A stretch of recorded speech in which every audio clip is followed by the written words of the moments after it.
Buenas, buenas, buenas. Bienvenidos una vez más a Derecho a Fondo, el programa de la Facultad de Derecho. Mi nombre es Gastón Esmulevisi. Junto a Julieta Tobal los vamos a estar acompañando hasta las 21 horas. ¿Cómo andas, Juli? Muy bien, ¿vos? Muy bien y muy contento con las entrevistadas que tenemos en el día de la fecha. Sí, es un tema importante hoy. Nos metemos en uno de los mundos más sensibles del derecho, se podría decir. El que atraviesa la vida cotidiana de las personas, los vínculos, las rupturas, la crianza y la identidad. Porque detrás de cada divorcio, cada acuerdo de alimentos, cada decisión, hay una historia personal. Para eso nos visitan dos abogadas especializadas en Derecho de Familia que combinan formación técnica con una mirada humana. Bienvenidas a Derecho a Fondo. Bueno, ya enseguida las vamos a estar presentando. Como siempre agradecemos en la producción a Agustín Boteatos, a Isabel Gestoso, en la operación a Nara Agüero, en la coordinación general a Clara Sirven. Esto es Derecho a Fondo y así arrancamos.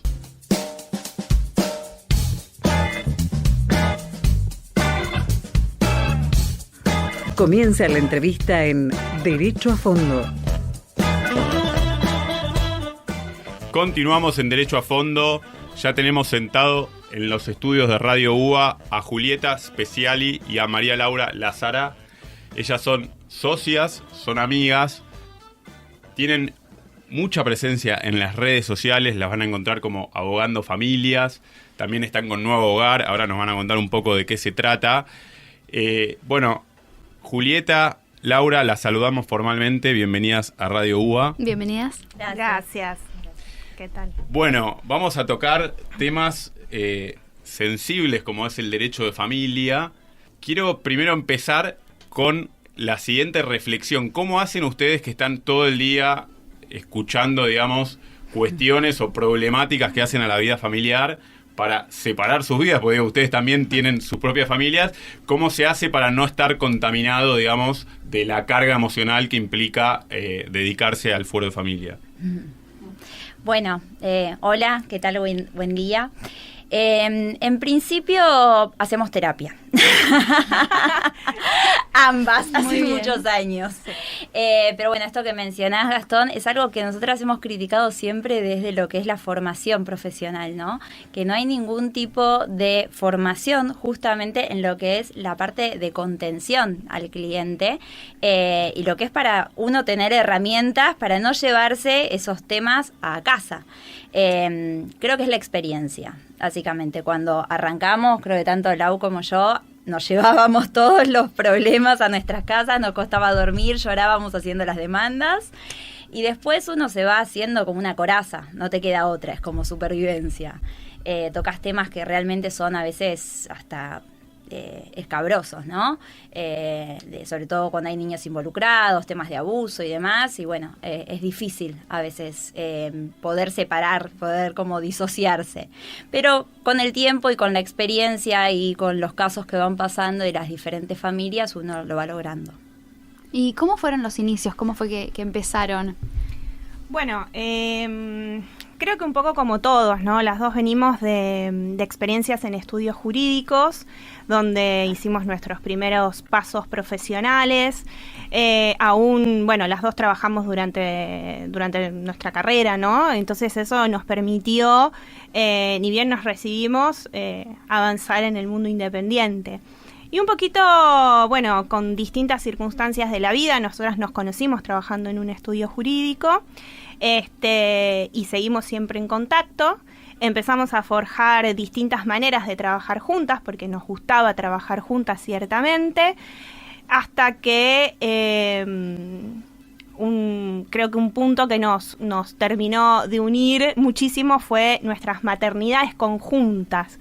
En el 2017 quedamos las dos embarazadas al mismo momento, de dos niñas, madres primerizas las dos, se llevan 2 meses y medio, y ahí dijimos, bueno, acá unimos fuerzas, porque teníamos... O nos multiplicamos o nos hundimos, claro, era como... teníamos muchos expedientes, muchas cosas, y ahí creo se terminó de formalizar nuestra sociedad.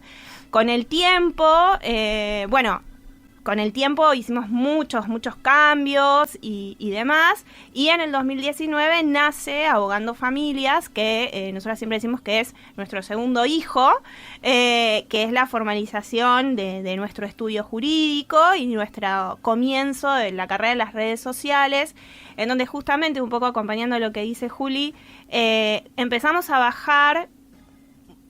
Queríamos desmistificar un poco la idea de los abogados tan duros, ¿no? Y queríamos bajar a una palabra más cálida o más humana, el derecho de familia. Entonces ahí empezamos a trabajar con información para el público en general, para que se empiecen a involucrar en lo que eran sus derechos, en lo que eran las obligaciones, y completamente atravesadas por nuestra propia maternidad, ¿no? Siempre poniendo el foco en los hijos, en los chicos, en que no sufran. Y empezamos a trabajar mucho esto de que en derecho de familia, ciertamente, lo mejor es trabajar por el acuerdo, ¿no? Entonces, empezar desde ese lugar. Que la gente también entienda que a tribunales no se va a buscar justicia ni a matar al otro, sino que tiene que ser, dentro de lo posible, un estilo de familia distinto. Van a seguir vinculados por muchos años, entonces hay que transformar esa familia. Y así fue que arrancamos un poquito, digamos. Bueno, está buenísimo tomar la experiencia de ustedes como para inspirar también a otros abogados que están empezando. Mi pregunta es, porque el abogado independiente, que dice, bueno, soy mi propio jefe, y esta cuestión que ahora está un poco en boga. O tu propio empleado. Claro. tu propio explotador a veces. Tu propio explotador. Esa era mi pregunta, ¿cómo hace uno para no ser empleado? Porque uno es empleado de los clientes de alguna forma, y les quería preguntar, por un lado eso, y por otro lado, ¿cómo hicieron el salto o el crecimiento? Porque digo, un abogado de repente el trabajo fluctúa, los juicios a veces llevan años, entonces también cobrar es todo un tema. ¿Cuándo uno tiene que empezar a delegar, digamos? ¿Cuando ya está a tope o por ahí habría que empezar un poco antes? Sí, bueno, ideal empezar un poco antes, ¿no? Pero en líneas generales, como todos los seres humanos, llegamos a tocar fondo y ahí reaccionamos. Claro. Y hay gente que necesita tocar fondo varias veces para realmente empezar a buscar el cambio. Nosotras no estuvimos ajenas a eso, nos pasó lo mismo. Con nuestra maternidad encima y madres recientes y empezando en los primeros pasos en la profesión, teníamos muchos clientes, pero sí, ciertamente teníamos muy mala organización y muy mala administración. No sabíamos cómo llevar la facturación, no sabíamos cómo llevar los pagos, los cobros de honorarios. Teníamos un montón de clientes que nos adeudaban dinero, pero morosos como eternos. Y bueno, eso nos llevó a decir, ¿qué hacemos? No podemos seguir viviendo así, esto así no es vida. Y como bien vos decís, terminás convirtiéndote en tu propio empleado y sos un mal empleador de vos mismo, ¿no? Te explotás a vos mismo. Entonces, desde ahí dijimos, bueno, vamos a cambiar esto, queremos otra cosa para nuestras vidas, también queríamos más tiempo, queríamos darle prioridad a eso. Entonces nos capacitamos, ahí hicimos una primera asesoría, siempre contamos esta anécdota. El famoso Enzo. El famoso Enzo, que le mandamos un beso. Una persona que nos asesoró y nos dijo, bueno, chicas, están haciendo todo mal, básicamente. No tienen idea ni cuánto ganan, ni cuánto gastan, ni nada, ni cuántos clientes tienen. Esto así no puede seguir, y nos empezó a ordenar un poquito más en cuanto a cuestiones empresariales.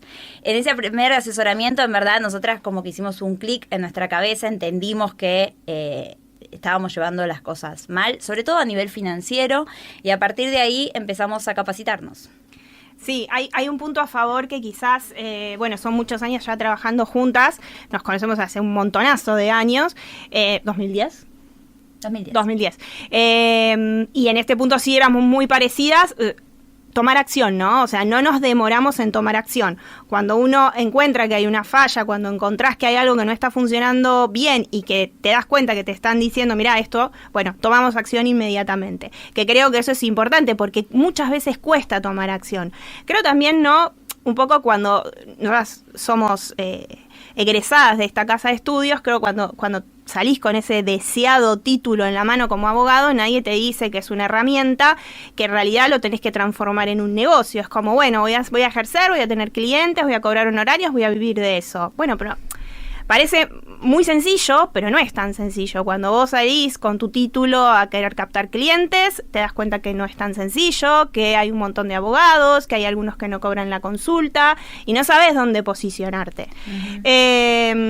Y es muy interesante poder transformar esta mirada y entender que esta herramienta que es el título nos permite tener un negocio, pero eso hay que organizarlo y nos tenemos que capacitar. Entonces decís, bueno, pero ya estudié un montón de años, bueno, hay que seguir capacitándose hay que seguir en otras áreas para poder tener de esta profesión algo rentable y poder vivir, porque realmente a nosotras nos pasa que estamos en contacto con muchos abogados a través del programa que tenemos y demás, y hay mucha frustración por no poder vivir de la profesión. Entonces, creo que esta es un área a trabajar para poder entender cómo vivimos. Sabemos el derecho, sabemos las leyes, sabemos lo que tenemos que hacer, pero después no sabemos cómo monetizarlo, esta palabra que hoy está muy de moda. Sí, es muy común escuchar el tema, bueno, a nosotros también nos pasa, lo hemos conversado con otros colegas, del tema del cobro de los honorarios, que es a veces una posición medio incómoda. ¿Y por qué es incómodo? Si vos estás cobrando por tu servicio. Sí. Es como el típico caso de que vos vas a un local comercial, vas y compras unos zapatos. Bueno, te pueden hacer un descuento, pero vos lo tenés que pagar igual. Claro. ¿Qué pasa con los servicios? ¿Qué pasa con los familiares? La gente conocida. Entonces, bueno, de ahí deviene. Entonces serían como las bases de organización, de delegar, de aprender a llevar la estructura como más un negocio. Claro, yo siempre les digo a los alumnos que tenemos que piensen que con el título se van a poner un negocio físico, porque a veces es más fácil verlo de esa manera, ¿no? Es como decís, te pones, no sé, una heladería, una panadería, no sé lo que sea, algo físico. Entonces, el dinero que entra de tu negocio, vos no podés estar constantemente manoteándolo para tus gastos personales. Es como que solemos mezclar todo. Bueno, yo hago estos honorarios, saco unas vacaciones, pago el colegio del chico, me cambio el auto. No, bueno, pará. Lo que es de tu negocio, vos tenés que pagarte a vos mismo. Eso también es como muy loco. Como dices, ¿cómo me voy a pagar? Si son mis honorarios. No, pará, es el dinero de tu empresa. Bueno, esto implica un cambio de mentalidad en lo que es ejercer la profesión para ser cada vez más profesionales, porque también tenemos un mundo, y cada vez más, que es muy exigente en el ámbito profesional. Somos un montón de profesionales y los problemas de los clientes son cada vez más complejos. Entonces, requiere más de nosotros. Por supuesto. ¿Y cómo fue el tema del inicio en las redes sociales? O sea, entiendo que también ahí hoy en día es su fuerte, a través de ahí captan muchísimos clientes. ¿Y cómo fue al comienzo y este crecimiento que tuvieron? Y empezamos un poco, le fui con la propuesta a Juli y ahí por eso digo, siempre tomando acción inmediatamente, ahí nuestra ansiedad siempre juega. A favor y en contra. A favor y en contra. Y empezamos, bueno, que el nombre, que esto, que el otro, pero yo no quiero el típico nombre especial y la Sara especial y Estudio Juli. Queríamos algo distinto. Y ahí nace Abogando Familias. Y bueno, fue un poco así en febrero de 2019 que nos lanzamos, primero con posteos escritos, que los hacíamos a la madrugada, dando la teta. En la ducha, principalmente en la ducha, era como el momento de... Bueno, atravesadas, digo, ¿no? Sí. Por eso que nos estaba pasando, y empezamos a conectar mucho con una audiencia femenina que estaba pasando por un momento de la vida muy parecido al nuestro, ¿no? Y ahí empezamos a bajarlo muy con esa humanidad que también la gente necesitaba escuchar, porque no era común escuchar a un abogado bajar todo este lenguaje jurídico a algo más cotidiano. Y bueno, y empezamos a transitar este camino que nos empezó a ir cada vez mejor. Fuimos acompañando el crecimiento y la evolución de las redes sociales. Los posteos se transformaron en videos, los videos en videos más elaborados, en cursos, en talleres, bueno... Y así nos fuimos metiendo. Pero la realidad es que también nos fuimos dando cuenta. Al principio fue como un juego, como decir, bueno, vamos a hacer esto y a ver qué pasa. Y después realmente se transformó en parte muy seria de nuestro trabajo. Claro. Estamos conversando con las doctoras Julieta Speciali y María Laura Lázara. Ellas son especialistas en Derecho de Familia, son egresadas de la UBA. Estaba escuchando atentamente todo lo que decían. En mi cabeza se marcaron 3 ejes, ¿no? Cómo captar clientes, cómo organizar el estudio jurídico y cómo cobrar honorarios. ¿Qué tips le podríamos dar a abogados o futuros abogados que quieren dedicarse al derecho de familia? Bueno, creo que el tema cobro de honorarios es lo primero que salta. Es el primer problema, el primer dolor que tenemos los profesionales dentro del derecho. Mi recomendación es, primero, no se aten a que la ley de honorarios y la regulación judicial como fuente de sus ingresos, porque primero lo estás dejando en manos de otros, ¿no? Y la ley de honorarios es la base. De ahí para arriba uno puede cobrar lo que considere que vale su trabajo. Entonces, trabajar a resultado es un lujo para el que no todos estamos en condiciones de poder afrontar. Y después, trabajar mucho la autoestima profesional. Trabajar la autoestima profesional fundamental, porque creo que esa es la base del problema de por qué no podemos cobrar lo que realmente consideramos que vale nuestro trabajo. Hay mucha competencia y hay mucha competencia desleal, entonces, algo que nosotras militamos un montón es no compitan por precio, compitan por valor, por posicionamiento, por lo que vos podés aportarle al cliente. Sí, por entrega de servicio, Exacto. ¿no? Digamos, ¿en qué te vas a diferenciar? Creo que también una cuestión muy importante que es en líneas generales, les pasa a todos los profesionales independientes, es ponernos en el lugar de hablar de dinero. Es muy difícil hablar de dinero. Podemos hablar de casi cualquier cosa, pero si hoy nos ponemos, no sé, si les pregunto a ustedes cuánto plata tienen hoy en el banco, van a decir, ay, qué raro, no sé si quiero contar esto o decir esto. Es tabú hablar del dinero hoy por hoy y sigue siendo.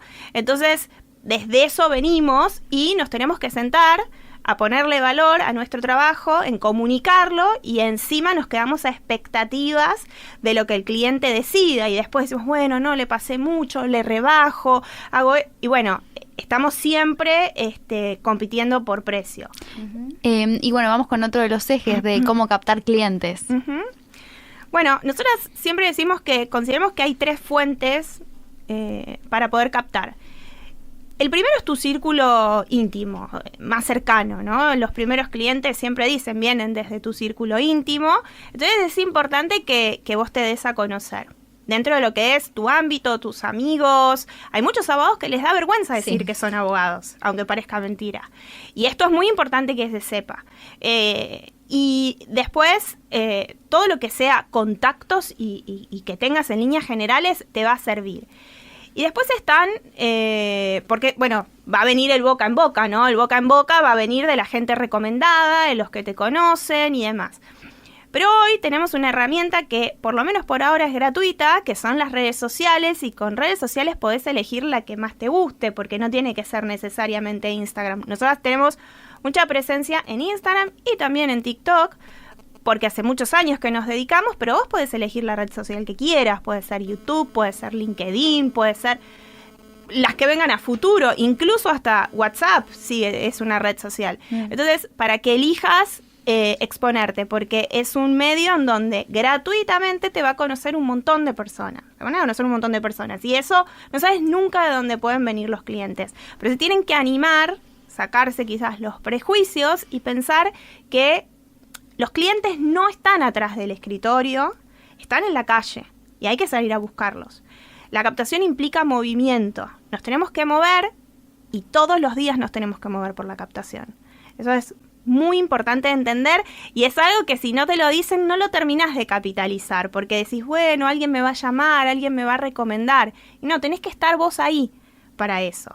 Ya te subís un taxi, vas a la peluquería, la carnicería. No sabes de dónde pueden venir tus clientes. Te sorprenderías. Así que la no plaza, hay que... la plaza. La peluquería, por supuesto, por eso, ahí las sí. madres. Sí, una cosa que nosotros le repetimos mucho a nuestros clientes es eso, no se queden sentados a esperar a que les caigan de arriba del cielo los clientes, muévanse, pidan trabajo.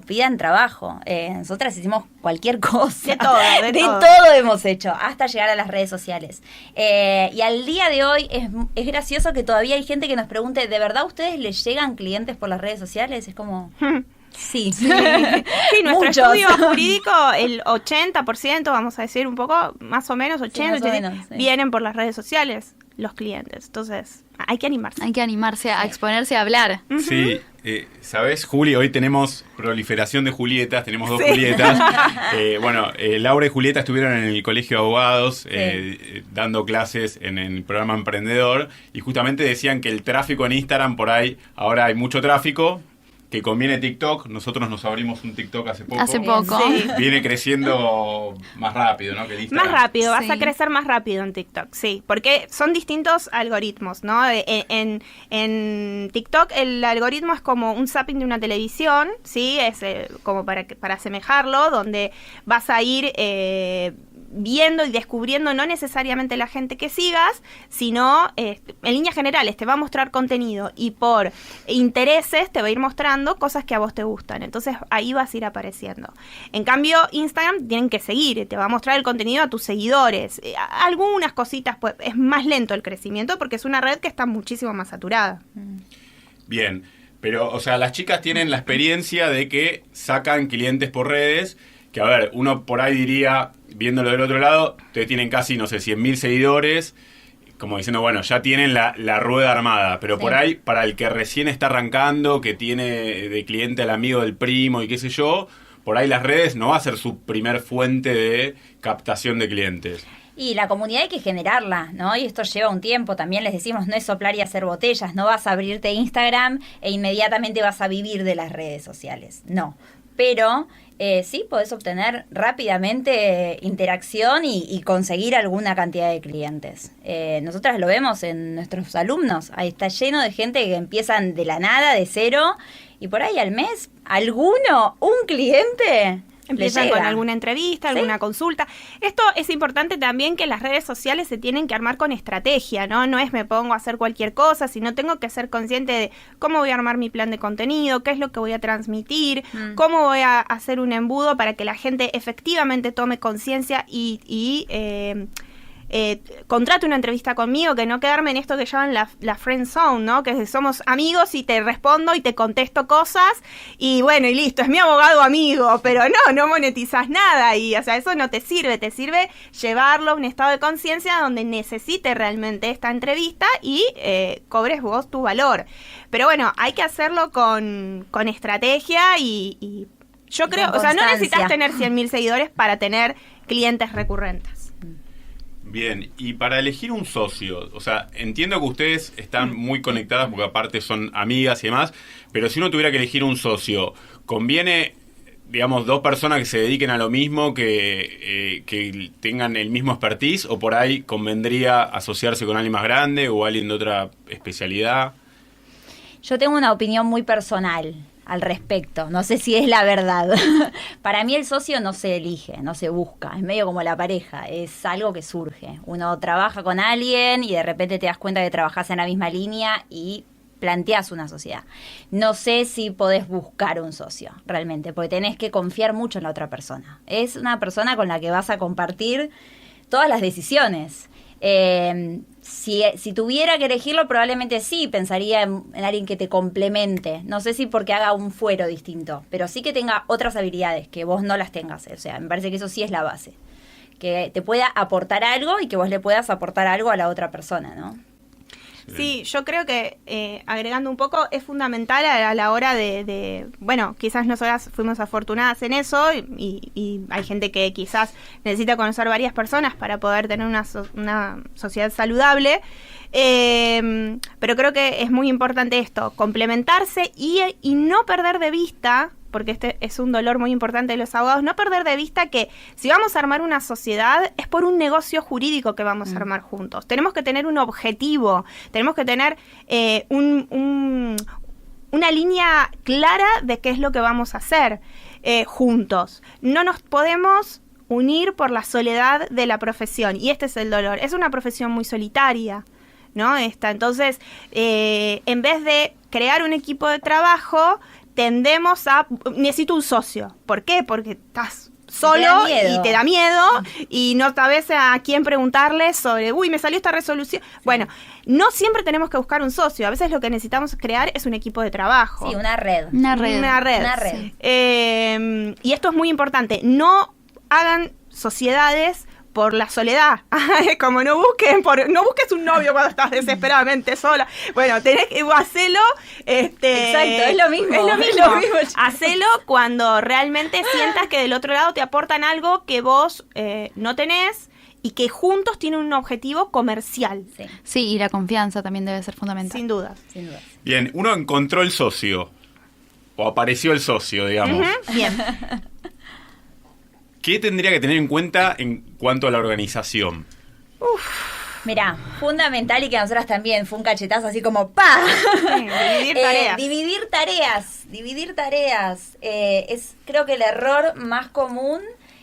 Perdés muchísima efectividad, eficiencia en hacer todo de a dos. También por el mismo miedo, porque estás arrancando, porque te apoyás, porque por un montón de cosas. Decís, bueno, vamos a la entrevista juntas, vamos a la audiencia juntas, pasamos el presupuesto juntas, ¿no? Todo juntas. Entonces, la realidad es que eso está bueno al principio porque uno puede tomar algo del estilo del otro. Es divertido, como que te empodera un poco porque vas ahí en equipo.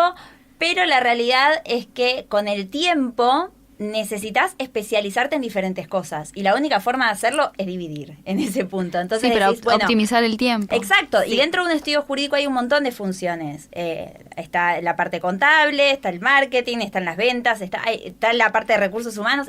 Hay un montón de cosas para hacer. Entonces, uno que se dedique a una cosa, el otro que se dedique a la otra y te vas volviendo un experto en eso que haces. Pensar en qué es bueno cada uno y ahí eso sirve para poder... ¿Y qué le gusta también hacer a cada uno? Por ejemplo, nosotros ya hace un tiempo dividimos marketing y ventas. A mí me gusta mucho el marketing y estar y exponerme en las redes sociales. Juli no le gustaba tanto, entonces para ella fue sacarse un peso encima y yo tengo la libertad de poder crear todo el contenido independientemente y ella se encarga de otra parte del negocio que, bueno, para mí es una liberación que lo haga ella y no tener que ocuparme. Y así con todo. Porque vemos mucho también socios que hacen todo juntos y bueno, eso no es rentable, a la larga no termina siendo rentable. Exacto. Y hoy en día con las capacitaciones que ustedes dan y todo lo que brindan, les gusta hablar y explicar y ver cómo va avanzando ese abogado que recién inicia con los primeros pasos. Y cómo, para finalizar esta primera etapa, este primer bloque, ¿qué recomendación así general le podrían dar a alguien que recién está iniciando? Más allá de lo que ya dijeron, como algo más puntual. Mira, creo que la primera recomendación es capacitate en algo más que derecho. Porque tendemos como a cometer este error, no sé si es un error porque toda capacitación sirve, ¿no? Pero terminamos la facultad y es como que queremos diferenciarnos o seguir aprendiendo. Está bueno, me parece que habla bien de uno como profesional querer seguir formándose. Y en general, ¿qué haces? Un posgrado. Y después no sabes de dónde sacar clientes y seguís teniendo el mismo problema. ¿Y qué haces? Una maestría. Y seguís con el mismo problema porque te siguen llegando clientes y no sabes cómo organizarte y tu estudio se desborda por todos lados y estás harto de hacer todas las tareas. ¿Y qué haces? El curso de mediadora. No, con lo que ya tenemos, empecemos a hacer algo para que este estudio funcione, ¿sí? Entonces, creo que también fue lo que nos pasó a nosotras y fue nuestra experiencia. Sí, hicimos posgrado, hicimos el curso de mediación, todo. Entonces eso, apuntar como a trabajar con lo que ya tenés para poder sacarle el jugo, para poder monetizar y para poder vivir bien de la profesión. Se puede vivir bien de la profesión. Y hay gente que realmente dice, no se puede. No, sí se puede. Y agregaría también, para aquel que está arrancando, muy por el contrario de lo que pueden decir muchos colegas, que elijan un nicho, que elijan un fuero, que se especialicen. La especialización lo que hace es te convierte en experto y como experto podés trabajar mejor y podés cobrar mejor. ¿Por qué? Porque al hacer siempre recurrentemente lo mismo vas a conocer muy bien el fuero, vas a conocer los juzgados, vas a conocer todas las incidencias que se pueden plantear. Tu trabajo va a ser más fácil en el día a día, no te vas a tener que poner a estudiar de cero cada cosa o cada caso, y al ser experto vas a poder cobrar mejor, porque siempre digo lo mismo, uno con quién se quiere operar del corazón, con un médico generalista o con el mejor cirujano cardiovascular de la Argentina, con el especialista. Entonces, eso también lo tenemos que llevar al derecho. Bueno, hacer derecho de familia es un poco operarse el corazón, ¿no? Sí. Y también tener en cuenta que no hay un momento ideal, ¿no? La vida pasa. Ustedes dijeron que fueron madres, que debe ser el momento más revolucionario en la vida de una familia, y ahí pegaron el salto también, ¿no? A nosotras nos cambió mucho la visión de la profesión cuando nos convertimos en madres. Nos cambió un montón. Si bien teníamos ya una visión muy centrada en los niños, como que en ese momento fue como, bueno, es por acá. Es algo muy personal eso, ¿no? No quiere decir que tengas que ser madre para hacer el derecho de familia. No, obvio que porque no. también nos han dicho en audiencias, ¡ay, vos porque no sos madre! Esas cosas. Bueno, eso no, pasa. no. Pero bueno, eso, muy jovencita. Bueno. Claro, eso tiene que ver con nuestra historia personal, digamos. Estamos conversando con María Laura Lázara, con Julieta Speciali. Quédense que enseguida continuamos con más Derecho a Fondo. Derecho a Fondo. Radio UBA 87.9. Continuamos en Derecho a Fondo. Recuerden seguirnos en nuestras redes sociales. En Instagram nos encuentran como @derechoafondoRUA. Si nos quieren seguir en TikTok o en X, estamos como Derecho a Fondo. Y si se perdieron el programa, Juli, en YouTube y en Spotify nos encuentran como Derecho a Fondo Radio UBA. Continuamos conversando con María Laura Lázara, con Julieta Speciali. Ellas son abogadas de la UBA, de esta casa. Son especialistas en derecho de familia y queremos meternos de lleno con temas puntuales del derecho de familia. Efectivamente. Bien. Arranquemos por, va una persona que se quiere divorciar.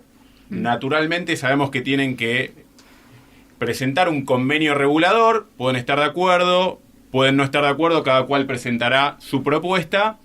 ¿Cuáles son los puntos centrales que hay que tener en cuenta del convenio regulador?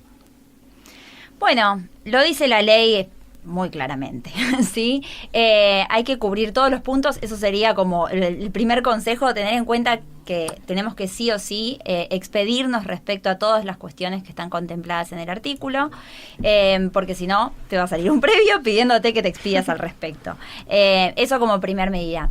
Segundo, como nosotras dijimos anteriormente, la conciliación fundamental, así que tratar de ver si hay posibilidades, ¿no? De, en vez de presentar una propuesta, presentar ya un convenio regulador. Me refiero a... hablando un poco para la gente que no entiende por ahí en sí de derecho, ¿no? Cuando uno se divorcia, hay muchos efectos que se producen a raíz de ese divorcio y hay que ofrecerle al juez cómo lo vamos a resolver, digamos. Entonces ahí uno hace una propuesta respecto a lo que es cuota de alimentos, respecto a lo que es régimen de comunicación, respecto a lo que es cuidado personal, división de bienes, atribución de vivienda. Bueno, son todas las cuestiones que se derivan del divorcio. Se puede presentar una propuesta o se puede presentar ya un acuerdo. Y de esa forma va a ser mucho más sencillo y mucho más rápido el divorcio. Bien, por ahí un punto que genera confusión en el acuerdo es esta cosa de la diferencia entre responsabilidad parental y cuidado personal. Que a veces por ahí hay algunos que siguen hablando de tenencia, se quedaron con con la terminología vieja. La responsabilidad parental es, digamos, como para que se entienda, lo que antes se llamaba patria potestad. Es distinto, pero tiene otros alcances, pero básicamente es el conjunto de derechos y obligaciones que tienen ambos progenitores sobre los hijos. Y luego tenemos lo que en sí es el cuidado personal de hijos, que por ley es compartido. ¿Por qué compartido? Porque lo que se quiso hacer, digamos, la voluntad del legislador fue llegar o que se lleve a una participación activa de los dos progenitores en la vida de los hijos, ¿no? O sea, que estos cuidados no sean solamente adjudicados a las mujeres, como antes teníamos en el viejo Código de Deberes, hasta los 5 años, la tenencia era la mamá, etcétera, etcétera, sino que algo más de esta época, ¿no? Que los papás también participan activamente en la vida de sus hijos. Entonces, por ley ese cuidado es compartido y tiene que ver con los cuidados diarios, en cómo vemos a nuestros hijos, o sea, cómo administramos el tiempo, quién los lleva al colegio, quién los lleva al médico, quién le compra las zapatillas o quién se pone a hacer la tarea. Un poco tiene que ver con eso. El espíritu es distinto y es, digamos, lo que hay que acordar. Después, en caso de conflicto, el cuidado puede ser atribuido unilateralmente a uno o a otro y eso lo decide el juez o las partes lo pueden acordar. Es raro que lo acuerden, pero puede llegar a ser. pero en líneas generales es compartido por esta naturaleza, ¿no? Que se quiere seguir, que los dos se involucren en la vida de los hijos, porque en definitiva lo que todos los niños necesitan es que su mamá y su papá estén presentes en sus vidas. Exacto. Cada vez hay más niños y niñas que se crían no solo con la figura del progenitor biológico, sino además con otra figura de aquella persona que es pareja de su progenitor o progenitora biológica, ¿no? Le llamamos la figura del progenitor afín. Claro. Y sabemos que tiene un montón de derechos y obligaciones, o sea, se puede llegar a solicitar y a requerir judicialmente. ¿Nos pueden contar un poquito sobre esta figura? Sí, el progenitor afín, bueno, como bien lo dijiste, es la pareja, ¿sí? del progenitor con el quien conviven, esto es importante aclarar, con quien conviven los hijos. No es que si yo tengo un novio, automáticamente se transforma en el progenitor afín de mis hijos. No, no es así. Tienen que convivir y tienen que, de alguna forma... Los hijos de la pareja sería. Los hijos de la pareja, pero que la pareja con la que, o sea, los niños viven en esa casa, en ese domicilio, y la pareja convive. Entonces, tiene que estar eso y además tiene que existir un lazo familiar. Tienen que sentirse padres e hijos, ¿sí? Eso es como la base. Y sí, hoy por hoy tienen obligaciones y tienen derechos respecto a los hijos. La principal es la cuestión de alimentos. Hoy por hoy se le puede exigir una cuota alimentaria a ese progenitor afín. De ahí es donde surgen, bueno, varias preguntas, ¿no? Respecto a esto. Y por contrapartida, digamos, también está la figura de la adopción por integración, que también es algo con lo que trabajamos muchísimo, que tiene que ver con este pedido de este progenitor afín, de este padre del corazón, de adoptar a esos niños para que realmente y legalmente sean sus hijos, por adopción, por supuesto. En el caso que no haya habido adopción, pero sí efectivamente se separen ese progenitor afín de la pareja, ¿y puede solicitar un régimen de comunicación? Sí, como niño. Referente afectivo se puede solicitar un régimen de comunicación, como también alguno de los dos podría solicitar cuota de alimentos, que si los progenitores biológicos existen, presentes, vivos, es subsidiaria esa obligación, pero sí se podría dar. ¿Y se podría oponer el progenitor biológico? Sí, traslado hay que darle, sí, por supuesto. Pero, digamos... No es lo que va a definir la suerte del proceso. Lo que lo va a definir en general es la voluntad de los hijos. Exacto. Es el sentimiento que tengan los hijos respecto a esa figura. Por eso es importante poder escuchar al hijo. Sí, es fundamental la audiencia escuchar al niño. Eso es fundamental. Por suerte, la gran mayoría de los juzgados lo aplican, ¿no? Para casos controvertidos, siempre que los niños estén en edad de poder hablar. Y es fundamental lo que digan ellos respecto al vínculo. Claro, en esos casos, o podría ser abuelos, digamos, distintos familiares. Si un abuelo quiere ver al nieto, pero el nieto no quiere ver al abuelo, ¿cómo se termina resolviendo esto en la práctica? Terapia para todos. Bueno, es chiste, pero no tan chiste, digamos, sí, ¿no? Porque es real que son temas que, si bien pasan por lo legal, no se resuelven en lo legal. Tienen una resolución desde lo vincular. Porque hay un niño ahí que no quiere ver a su abuela. Y bueno, o sea, si realmente quieren construir un vínculo, la forma por ahí no es obligándolo a que tenga un régimen de comunicación con esa abuela, ¿no? Sino trabajarlo desde otro lado. Para esto es necesario que haya intención de ambos lados y ganas de trabajar desde un lado terapéutico, que muchas veces es el problema más importante, que no tienen ganas de someterse a ese tipo de En líneas generales siempre el conflicto viene por los adultos, ¿no? Que se traslada a los niños, entonces hay que ver un poquito qué es lo que está pasando con esos niños que no quieren ver a sus abuelos, qué es lo que pasó en esa historia familiar.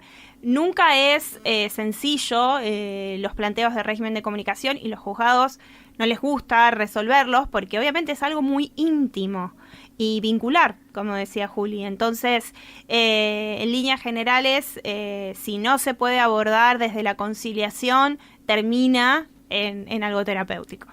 Sí, complejo. Y más yéndonos al tema de alimentos, entendemos que es una obligación subsidiaria, como también un reclamo a un abuelo, abuela, y también a un tío, ¿no? Podría llegar a ser. Sí. Ahora hay varios fallos que se viralizaron y salieron. Yo he hecho videos al respecto. con cuotas de alimentos que se establecieron en cabeza de tíos. Bueno, obviamente la gente se pone muy mal con esos temas porque hay mucha opinión controvertida. Sí. Pero en esto lo que... Qué injusto para los tíos. Y en Claro. verdad, en verdad la visión del juez, de un juez de familia, está puesta sobre el niño. Claro. Que es la persona más vulnerable dentro de una conflictiva familiar, ¿no? Entonces, está bien que alguien responda por ese niño. ¿Podría ocurrir que por las necesidades del niño, niña, adolescente, tengan que requerir más de una cuota alimentaria, es decir, a más de una persona? Sí, bueno, es esto mismo.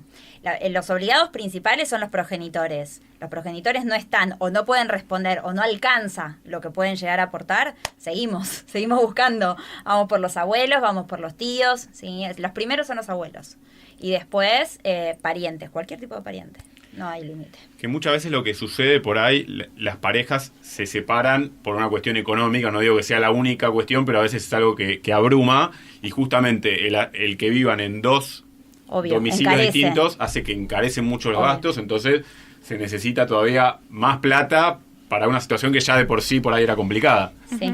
Sí, cuando te separás los gastos se multiplican, eso sin dudas. Pero bueno, hay que adaptarse, ¿no? Hay que adaptarse. No queda otra. Y yendo un poquito por ese lado, más por el tema del desequilibrio, ¿no? Que podría llegar a causar. Por ejemplo, no sé, hablamos de un niño que convive con sus progenitores, los dos biológicos, de repente se separan, quedan cabeza de uno y la realidad es que la situación o el nivel de vida es un nivel mucho más bajo que el que tenía al momento de estar ambos padres en forma conjunta, cuando vivían con él, de la compensación económica. Ahí nos vamos. En el caso del progenitor afín también se podría solicitar. Es más complejo. ¿Qué cosa? Ahí me perdí un poco. La compensación económica. La compensación económica es un derecho para la parte que se considera perjudicada económicamente por la separación. O sea, vos lo podés solicitar estando casada o en una unión convivencial. Hay distintos plazos y tienen distintas cuestiones, pero no tiene que ver con los hijos, o sea, con los gastos de los hijos. Es netamente para reparar una situación que es de desequilibrio. El código habla de desequilibrio económico para la parte que queda como más perjudicada con esta separación. Vamos al caso concreto como para que se entienda. La persona que quedó al cuidado de los hijos, la casa y los quehaceres domésticos durante muchos años de ese matrimonio o de esa unión convivencial, y ante la separación no tiene un techo donde vivir, no tiene un ingreso, no tiene cómo seguir subsistiendo porque el proveedor siempre fue la otra parte. Y además la otra parte quizás creció económicamente, pudo desarrollarse, pudo tener una carrera, pudo comprar inmuebles, etcétera. Entonces, para ese caso donde una parte realmente está muy perjudicada por el solo hecho de separarse o divorciarse, existe esta figura que entra a reparar ese desequilibrio. Es una figura compleja igual la de la compensación económica. Es difícil de cuantificar, es como que siempre se termina resolviendo también por acuerdo. En general, presionan bastante desde la justicia para que lo resuelvas por acuerdo, porque ponerle un valor a eso es difícil, muy abstracto. Es muy abstracto, sí. Como bien decías, un caso en el cual tenían, por ejemplo, viajes al exterior, vivían en una casa grande, tenían un montón de facilidades, de comodidades del día a día, y de repente, a raíz de esa ruptura, queda una de las personas perjudicada, y que en su momento, no sé, habrá estudiado, se habrá capacitado y lo habrá tenido que dejar para poder quedarse en la casa, al cuidado del hogar, de ser ama de casa, de los niños. Bueno, como para bajar un poco esa figura, porque nos llegaron algunas preguntas que vamos a dejar para el final de oyentes. Recordamos que estamos con Abogando Familias, tenemos a Julieta, a Laura, un gustazo enorme de tenerlas acá. Vamos con las preguntas de los oyentes entonces, que tanto nos consultaron, porque me imagino que a ustedes también les llegarán preguntas todos los días de a montones. Sí, tenemos gran caudal, no es que se los asesora, pero sí la gente pregunta mucho, se trata de dar una orientación para que puedan, si su tema, necesita una entrevista jurídica posterior, ¿no? Pero sí, hay muchas dudas. El derecho de familia despierta muchas dudas en líneas generales. Bueno, vamos con una sobre el cambio de apellido. Bien. Nos llegó de una persona que es Lucas, que él toda la vida, o sea, tiene, hoy en día ella es mayor de edad, tiene el apellido del padre, pero no tiene vínculo con el padre porque el padre lo abandonó cuando él tenía 5 años. Entonces, él lo que quiere es efectivamente cambiar su apellido, porque Bien. no se considera con esa identidad del padre. Sí, lo puede hacer. Lo puede hacer. El Esa trámite, es ¿cómo la sería? respuesta. No, sí tiene que hacerlo judicialmente porque ya es por una cuestión también de defensa, digamos, de protección de los derechos de terceros, ¿no? Uno como mayor de edad también puede contratar, puede haber asumido ciertas responsabilidades, obligaciones y demás, entonces tiene que intervenir un juez para esta decisión, pero tiene que invocar, a ver, el código dice causa justa, vamos, es un poco, ¿no? Como amplio, abstracto, pero pareciera que en este caso tiene suficientes motivos como para poder solicitarlo. Obviamente, bueno, todo tiene mucha cuestión emocional, pero yo creo que podría solicitarlo perfectamente. Sí, el abandono podría ser una causal para solicitar el cambio de apellido, que en ese caso sería el cambio de apellido, porque los temas de cambio de nombre siempre hay mucha tela para cortar para atrás, dependen de un montón de situaciones. Hay algunos que ya lo fuimos contestando durante la charla, pero hay una señora que nos consulta que vivió 15 años en pareja, que nunca se casaron ni hicieron la unión convivencial. Ahora él falleció. ¿Tengo derecho a algo? Ay, Dios. Ay, no, a pensión, sí. O sea, nosotros no hacemos temas de pensiones y jubilaciones, pero sí tienen derecho a solicitar una pensión siempre y cuando este hombre haya trabajado en forma... Tenga aportes. Tenga aportes, sí, pero el tema fundamental de que, aunque lo hubiera registrado... No, de los bienes y de la herencia, nos falta mucho como sociedad. La sociedad avanzó, lo que no avanzó es la ley, que nos pasa bastante, ¿no? La legislación viene como siempre por detrás. Hoy muchísimas parejas que solamente conviven, y la realidad es que todavía hay falsas creencias de que no casarse y casarse es lo mismo, y nosotros ya no sabemos qué haé para que la gente entienda que no es lo mismo. Ya no se casa la gente. Ya no se casa la gente, y después tienen unas situaciones que no, viste, quedan completamente desprotegidos. La típica es la de que construí, ¿no? En el terreno de mi suegra, y bueno, me quedé sin nada. Es un clásico. Otra pregunta que nos hicieron es en relación a cuando hay una denuncia por violencia, ¿qué sucede cuando excluyen a una de las partes? Una de las partes del hogar. ¿Cómo se resuelve eso? ¿Cuándo puede volver?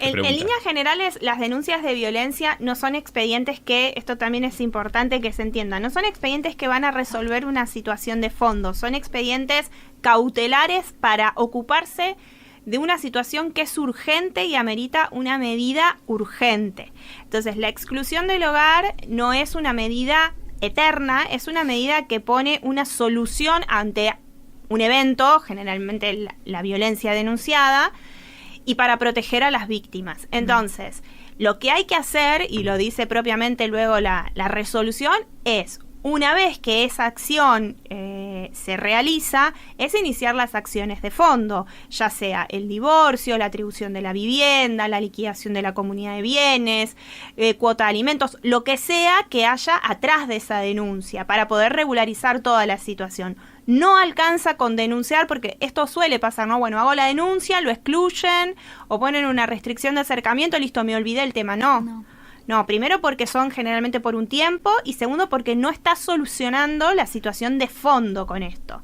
Entonces es importante que una vez que esto se efectivice, poder avanzar con el resto de las acciones. Sí. Acá tengo la de compensación económica, que era Soledad, que nos escribe desde Córdoba.